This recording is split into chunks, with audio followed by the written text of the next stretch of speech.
Hello everyone. आज हम लोग एक न्यू क्वेश्चन सीरीज के साथ आए हैं। ये हम लोग का क्वेश्चन सीरीज का 7 नंबर क्वेश्चन सीरीज है। और इसके पहले और जो जो क्वेश्चन सीरीज हम लोग बनाए हैं वो आप लोग जाके यूट्यूब चैनल पे देख लीजिए। हम लोगों का यूट्यूब चैनल को लाइक कर दीजिए, सब्सक्राइब कर दीजिए और बेल आइकन को प्रेस कर दीजिए फर्दर नोटिफिकेशन के लिए, क्योंकि हम लोग और सारा बहुत सारा कॉन्सेप्ट को लेके आएंगे। और जो आप लोगों का अपकमिंग जो सीएसआर नेट लाइफ साइंस का एग्जाम होगा उसके लिए बहुत बेनिफिशियल होगा। तो आज हम लोग क्या करेंगे, इवनिंग सेक्शन का पार्ट सी सेक्शन का इवनिंग सेक्शन में जो पार्ट सी का क्वेश्चन आया था उसको हम लोग आज देखेंगे। और कुछ कुछ क्वेश्चन को अच्छे से एनालाइज करेंगे, उसका एक्सप्लेनेशन देखेंगे जो आप लोगों के लिए बहुत बेनिफिशियल होगा। तो अब स्टार्ट करते हैं कि क्या क्या क्वेश्चन आया था। तो सबसे पहले जो स्क्रीन पे आपको दिख रहा है जो क्वेश्चन, हम लोग सबसे पहले क्वेश्चन को देख लेते हैं। ये एक मैचिंग मैचिंग क्वेश्चन है। मैचिंग क्वेश्चन हमेशा इजी होता है ना। क्योंकि यहाँ पे एक दो पॉइंट अगर आपको पता होगा तो वहां से आप निकल सकते हैं इस क्वेश्चन को। तो ऐसा क्वेश्चन जब आएगा इसको स्किप मत करिए, इसको अच्छे से देखिए। और अगर एक दो कॉन्सेप्ट भी पता होगा तो यहाँ से आप 4 नंबर आसानी से गेन कर सकते हैं। तो सबसे पहले हम लोग पढ़ लेते हैं क्वेश्चन को। यहाँ पे रेगुलेटरी आरएनए के बारे में बात बताया गया और उनका कुछ कुछ मैकेनिज्म कि कौन सा रेगुलेटरी आरएनए कैसे जीन एक्सप्रेशन को कंट्रोल करता है। तो सबसे पहले राइबोस्विच को कौन कौन सा रेगुलेटरी आरएनए के बारे में बताया गया, राइबोस्विच, माइक्रो आरएनए और एसआई आरएनए। तो राइबोस्विच अगर और उसके साथ क्या क्या मैकेनिज्म ऑफ एक्शन है ये सब माइक्रो आरएनए का उसके साथ मैच कराएगा। देखिए राइबोस्विच हमेशा क्या करता है, एक रेगुलेटरी आरएनए होता है जहाँ पे क्या होता है, मेटाबोलाइट या कोई स्मॉल मॉलिक्यूल अगर उसके साथ बाइंड होता है तो उनका कॉन्फर्मेशन चेंज होता है। तो राइबोस्विच का अगर आप लोग ऑप्शन देखेंगे तो सीधा अगर ऑप्शन जाएंगे तो changes their conformation when bound to the small molecule usually metabolites. तो यहाँ से ये पता चला है कि ये मैच होता है राइबोस्विच के साथ A1। तो अगर हम लोग सीधा ऑप्शन की तरफ जाएंगे तो देखेंगे A1 सिर्फ एक ही ऑप्शन पे है। नंबर वन जो ऑप्शन है उसी में A1 है। सॉरी, नंबर टू पे, सॉरी, ये ऑप्शन वन नहीं, ऑप्शन टू पे ए, सॉरी सॉरी, मैं गलत बोला। तो ये टू के साथ जा रहा है तो ये टू सिर्फ एक ही ऑप्शन पे है, ऑप्शन वन। ठीक है। अब माइक्रो आरएनए के बारे में देख लेते हैं। माइक्रो आरएनए, आप लोगों को माइक्रो आरएनए का कॉन्सेप्ट अगर पता होगा तो माइक्रो आरएनए क्या करता है। माइक्रो आरएनए आपका पर्टिकुलर टारगेट एमआरएनए के साथ बाइंड करता है। पर्टिकुलर टारगेट जो एमआरएनए होता है, ठीक है, टारगेट एमआरएनए के साथ माइक्रो आरएनए बाउंड करता है विथ क्या, रिस्क कॉम्प्लेक्स। जो कॉम्प्लेक्स के साथ बाइंड करता है RICS, है ना। सॉरी, RISC, रिस्क कॉम्प्लेक्स के साथ बाइंड करता है। और माइक्रो आरएनए ट्रांसलेशन का इनिबिशन कराते हैं, है ना। तो यह से क्या पता चलता है, base pairing with the specific mRNAs and controlling their stability and their translation। यहाँ से माइक्रो आरएनए का फंक्शन। तो यह बी का वन हो रहा है। बी का वन कौन सा ऑप्शन पे है, ऑप्शन, फिर से ऑप्शन वन। तो A2B1 स्मॉल इंटरफेयरिंग आरएनए या एसआई आरएनए भी आपका एमआरएनए के साथ बाइंड करता है और एमआरएनए का क्लीवेज करता है। एसआईआरएनए एमआरएनए का क्लीवेज, देखिए ये भी ट्रांसलेशन इनिबिशन करा रहा है, ये भी ट्रांसलेशन इनिबिशन करा रहा है। बट डिफरेंस क्या है, एसआईआरएनए का जो बेस पेयरिंग होता है एमआरएनए के साथ, ये परफेक्ट मैच होता है। तो यहाँ से एमआरएनए का क्लीवेज होता है जो जनरली एमआईआरएनए में नहीं होता है। ठीक है, जो एमआरएनए एमआईआरएनए में ये वाला क्लीवेज होता नहीं है जनरली। वो ऐसे नॉर्मली ट्रांसलेशन इनहिबिशन कराता है बट क्लीवेज नहीं होता है एमआरएनए का। तो स्मॉल इंटरफेयरिंग आरएनए में क्या जाएगा, complementary base pairing followed by the risk mediated mRNA cleavage. तो यहाँ से सीधा सीधा एसआईआरएनए का ये मैच हो रहा है। तो यहाँ से कौन सा ऑप्शन सही मिल रहा है, A2B1C3। तो ऑप्शन वन इज करेक्ट। ठीक है। तो यह से आपको कॉन्सेप्ट ये वाला पता चलेगा। इसका अगर एक डायग्राम आप लोगों को दिखाने के लिए मैं लगाया था कि कैसे mRNA और siRNA काम करता है, उसके लिए देखिए, ये रिस्क कॉम्प्लेक्स के साथ बाइंड हुआ, बाइंड होके ये टारगेट mRNA पे जाके ट्रांसलेशन इनहिबिशन किया है, तो ये आपका mRNA। और जब क्लीवेज होता है, डिग्रेडेशन होता है mRNA के, तो ये siRNA। तो ऐसे आपका रेगुलेशन होता है। ये आप लोग अगर अच्छे से और डिटेल्स में पढ़ने के लिए चाहते हैं, तो हम लोग वीडियो में, नेक्स्ट वीडियो में डाल देंगे, तो कमेंट सेक्शन पे एक बार बता दीजिए कि इसको अच्छे से आप लोग एक्सप्लेनेशन कर दीजिए, तो हम लोग इसको देखेंगे। अब दूसरा क्वेश्चन देखिए, ये भी कितना आसान क्वेश्चन है। पार्ट सी का क्वेश्चन है, रिमेनिंग शिफ्ट का, और कितना आसान है देखिए। ये सब क्वेश्चन को आप एग्जाम में बिल्कुल स्किप मत करके आइए, बहुत आसानी से नंबर ये सब क्वेश्चन से मिलता है ना। ये आपका सेल साइकिल का क्वेश्चन है ना। ये आपका सेल साइकिल का क्वेश्चन, ये जो सेल साइकिल का क्वेश्चन है, और यहाँ पे पर्टिकुलर कुछ कुछ प्रोटीन है, और देयर फंक्शन, क्या क्या फंक्शन कौन सा स्टेज में करते हैं, इसका रिलेटेड है। तो मैं पहले ही जो ये क्वेश्चन सेशन सीरीज का वीडियो बनाया था, वहाँ पे वी1 काइनेज के बारे में बताया था। वी1 काइनेज क्या करता है, इनहिबिटरी फॉस्फोराइलेशन करता है, किसका, सीडीके का इनहिबिटरी फॉस्फोराइलेशन करता है। पहले ही एक जो क्वेश्चन थे, हमारा जो प्रीवियस जो सीरीज था, वहां पे मैं वी1 काइनेज के बारे में बता चुका था कि जो क्या करता है, सीडीके का इनहिबिटरी फॉस्फोराइलेशन करता है। तो सीधा से अब सीधा यहाँ से ए का 2 हो रहा है ना। आपको अगर ये ऑप्शन पता होगा तो आप सीधा से ऑप्शन एलिमिनेट कर दीजिए। एग्जाम एग्जाम हॉल में आपको टाइम भी दिमाग में रखना होता है, तो कुछ ट्रिक्स लेना होता है कि ये का 2 हो रहा है, तो सीधा सीधा मेरा कौन सा ऑप्शन आ रहा है और कौन सा ऑप्शन एलिमिनेट हो रहा है, देखिए। यहाँ पे थर्ड नंबर पॉइंट में ए का 3 है, ए का 3 है, तो ये दोनों ऑप्शन एलिमिनेट हो रहा है। सीधा सीधा आपके पास सात दो ऑप्शन है, जिसमें ए 2 है। अब देखिए, P21 क्या करता है, P21 act as a inhibition, मतलब सप्रेस करता है किसको, G1 एससीडीके और एससीडीक्यू को। कब सप्रेस करता है, जब डीएनए डैमेज होता है। ये इसका मेन की पॉइंट है, डीएनए डैमेज के टाइम P1 एक्टिवेट होता है, P21 एक्टिवेट होता है। तो यहाँ से सी का वन ये वाला ऑप्शन, ठीक है। अब बाकी देख लेते हैं, P27 भी इनिबिशन करता है G1 एस सी डी के और एस सी डी का इन G1 फेज में। तो बी का यहाँ से सीधा सीधा 4 हो रहा है, बी का 4। ओके, तो अभी तक ऑप्शन 1 सही है। अब सी डी एच वन क्या करता है, ये एपीसीसी के साथ बाइंड होता है और ये एक्टिवेट होता है। जब C D H one APCC के साथ बाइंड रहता है, तभी ये एक्टिवेट फॉर्म में रहता है, ठीक है। और वो माइटोसिस और जीवन फेज में, लेट माइटोसिस और जीवन फेज में एक्टिवेट रहते हैं, अर्ली जीवन में। तो डी का 3, तो यह से हमारा कौन सा ऑप्शन सही हो रहा है, ऑप्शन 1 सही हो रहा है, ये वाला ऑप्शन सही हो रहा है। तो मैं यहाँ पे थोड़ा आप लोगों को और बहुत आसानी से समझने के लिए ये कुछ कुछ फोटो आप लोगों को दिखा देता हूँ कि जो जो मैं अभी एक्सप्लेन किया उसी के रिलेटेड देखिए। ये पीसीसी, ये जब CDH1 के साथ बाइंड किया है, आपका एक्टिव फॉर्म में है, ठीक है।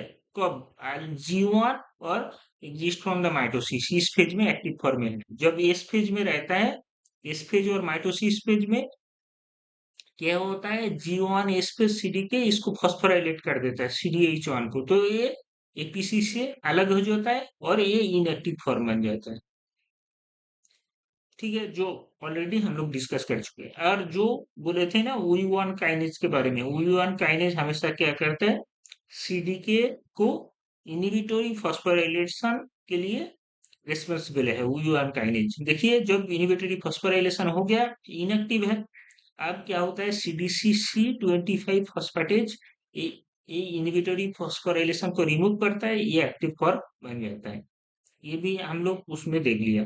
बाकी P21 क्या होता है, जब डीएनए डैमेज होता है या आपका न्यूक्लियोटाइड डैमेज होता है, तब क्या होता है P21 भाया P53 के थ्रू एक्टिवेट होता है और ये काम करते हैं।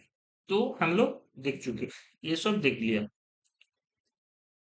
अब हम लोग एक बहुत अच्छे सा क्वेश्चन की तरफ मूव करते हैं। ये बहुत आप लोगों के लिए बहुत अच्छा क्वेश्चन है, और इसको हम लोग बहुत अच्छे से देखेंगे और समझेंगे कि कैसे ये काम करता है। ठीक है, ये बहुत अच्छे से हम लोग देखेंगे, इसको धीरे धीरे समझेंगे और कैसे काम करता है ये हम लोग देखेंगे। देखिए, सबसे पहले क्वेश्चन पढ़ लेते हैं। क्वेश्चन क्या है? A receptor tyrosine kinase dimerise and autophosphorylate in the presence of a ligand. तो रिसेप्टर टायरोसिन काइनेज के बारे में अगर आप लोगों को बताए, आरटीके, जिसको शॉर्ट फॉर्म में आरटीके बोलते हैं, जो क्या रहता है ऐसे डाइमर फॉर्म में रहता है, जब यहाँ पे लाइगेंड बाउंड करते हैं। ठीक है, और क्या होता है, ऑटोफॉस्फोराइलेट होता है यहाँ पे। आप अगर आरटीके काइनेज पाथवे पढ़ा है तो यहाँ पे टायरोसिन रहता है, यहाँ पे क्या होता है, ऑटोफॉस्फोराइलेशन होता है। यहाँ पे ऑटोफॉस्फोराइलेशन होता है। ठीक है, यहाँ पे फॉस्फोराइलेशन होता है, ऑटोफॉस्फोराइलेशन। ये ऑटोफॉस्फोराइलेशन कैसे होता है? इसका काइनेज डोमेन इसको फॉस्फोराइलेट करता है, और इस स्टैंड का काइनेज डोमेन इसको फॉस्फोराइलेट करता है। क्रॉस ऑटोफॉस्फोराइलेशन होता है। ठीक है, इतना नॉलेज पहले से होना चाहिए। उसके बाद पढ़ लेते हैं। A researcher prepares three construct that express either A. A में क्या बोला है ये पढ़ लेते हैं। तो थ्री कॉन्स्ट्रक्ट बना है। ए में क्या है? Full length protein having kinase domain as well as three tyrosine residue. तो ए में बोला है ये आपका फुल लेंथ प्रोटीन है। फुल लेंथ प्रोटीन मतलब फुल लेंथ आरटीके, जिसका काइनेज डोमेन है और थ्री टायरोसिन रेसिड्यूज है। टायरोसिन को हम लोग वाई वाई बोलते हैं, तो यहाँ पे थ्री टायरोसिन रेसिड्यूज है, वाई। ये आपका ए। ठीक है, बी में क्या कंस्ट्रक्ट किया है? बी में the RTKs with non functional kinase domain but with three tyrosine residues। तो ये में आपका काइनेज डोमेन है। ठीक है, काइनेज डोमेन है। बी में क्या कंस्ट्रक्ट हुआ है? बी में आपका kinase domain no non functional non functional kinase domain, non functional. ठीक है, काइनेज डोमेन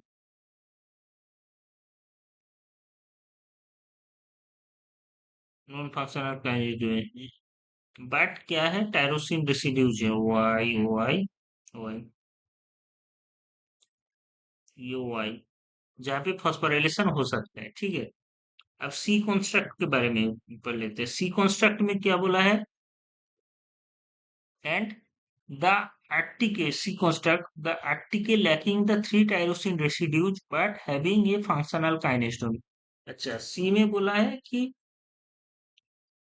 इसका टायरोसिन रेसिड्यूज नहीं है। यहाँ पे टायरोसिन जो तीन रेसिड्यूज रहता है ये नहीं है, टायरोसिन रेसिड्यूज नहीं है, बट फंक्शनल काइनेज डोमेन है। ठीक है, फंक्शनल काइनेज डोमेन है, फंक्शनल काइनेज डोमेन। आप पढ़ लेते हैं।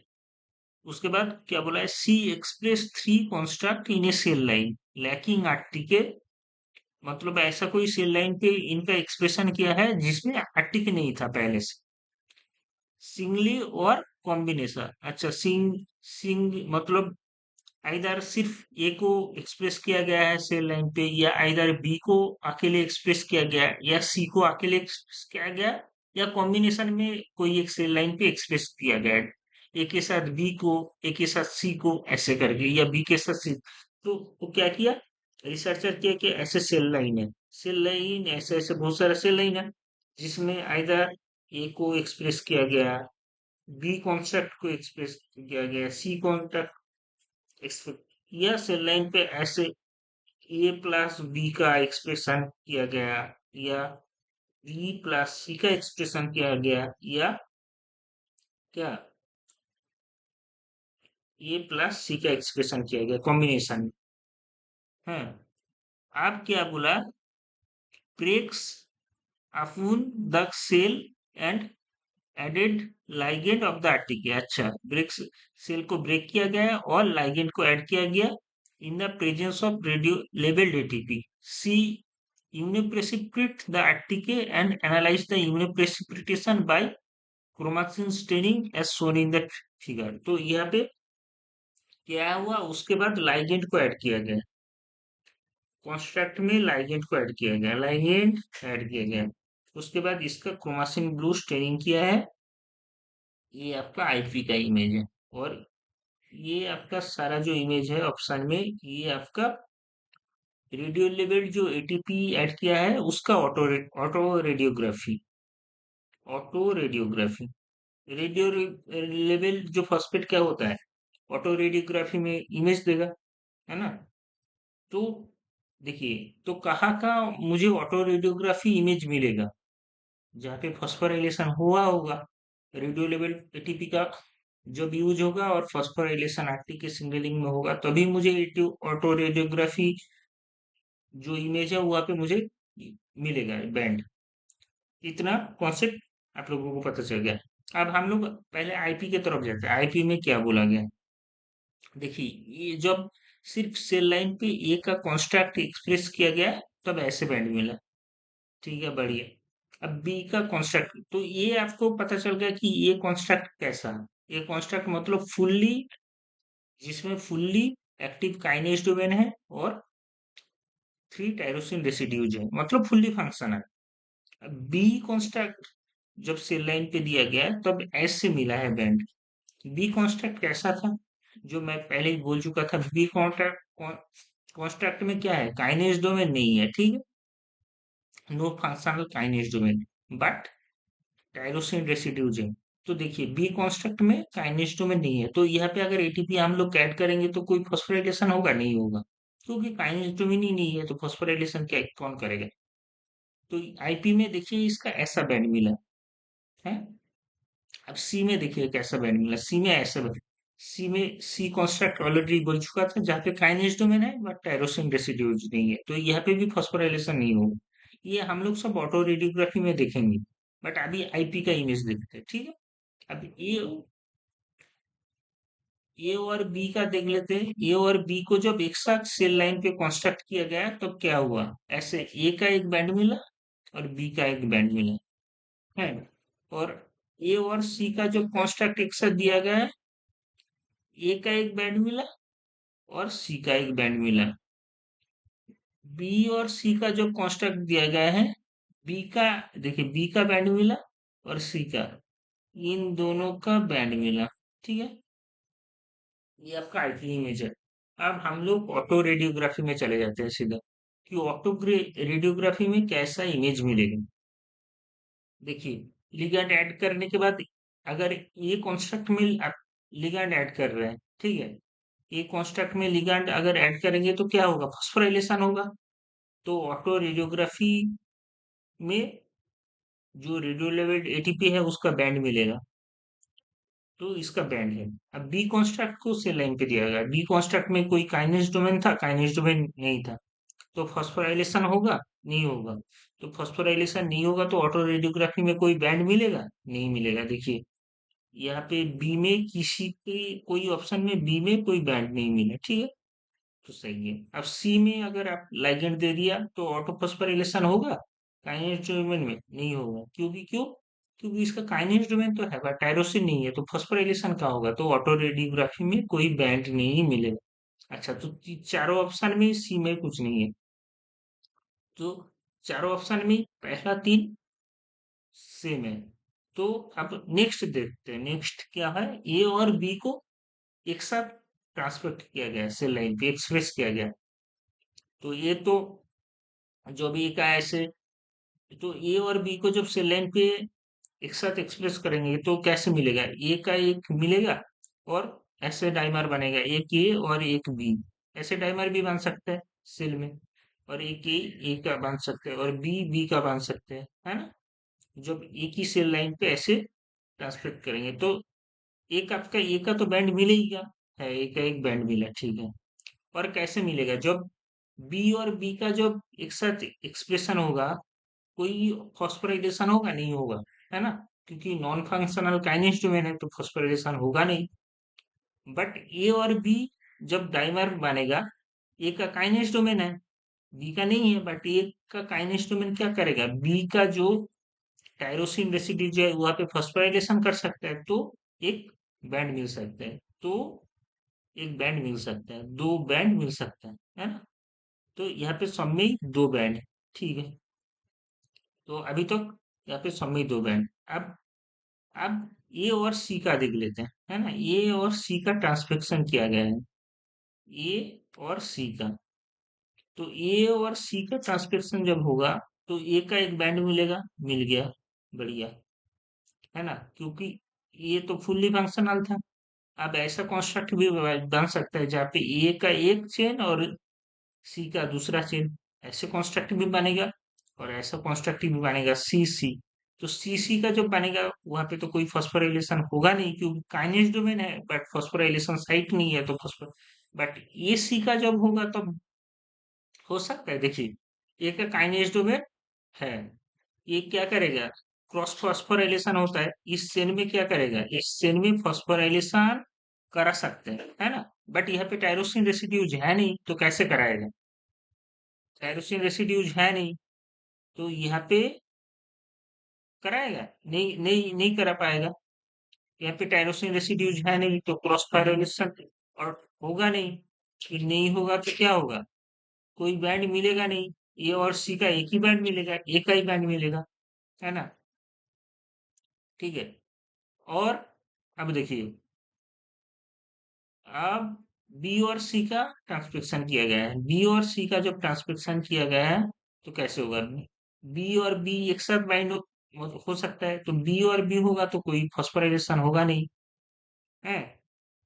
और सी और सी का अगर बाइंड होगा तो कोई क्रॉस फॉस्फोराइलेशन होगा नहीं, ठीक है। बट जो बी और सी बाइंड करेगा, ठीक है, बी का काइनेज डोमेन नहीं है बट सी का तो काइनेज डोमेन है, सी का काइनेज डोमेन क्या करेगा, बी का जो टायरोसिन रेसिड्यूज है वहां पे फॉस्फोराइलेशन कर सकता है या नहीं, कर सकता है, तो वहां पे एक बैंड मिलेगा, है ना। तो ऐसे करके दो बैंड मिलेगा, ठीक, ऐसे ये एक बैंड मिलेगा।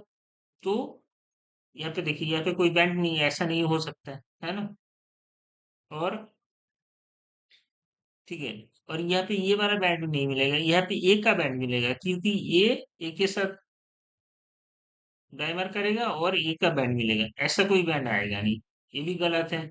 और ये दो बैंड तो आएगा नहीं एक साथ, है ना। ए और सी का कॉन्स्ट्रक्ट में मैं आपको बताया था कि तीन कॉम्बिनेशन हो सकते हैं, ए के साथ है तो ये वाला बैंड मिल गया, जब सी सी के साथ रहेगा तो कोई बैंड मिलेगा नहीं, ए और सी जब साथ रहेगा तब भी कोई बैंड नहीं मिलेगा, क्योंकि ये तो फंक्शनल है बट सी के पास कोई टायरोसिन रेसिड्यूज है ही नहीं, तो किसको फॉस्फोराइलेट करेगा, है ना। तो कोई फॉस्फोराइलेशन दिखेगा नहीं, है ना। तो यह से कोई बैंड मिलेगा नहीं, सिर्फ ए का ही बैंड मिलेगा, ए का। तो यह से ऑप्शन वन सही होता है।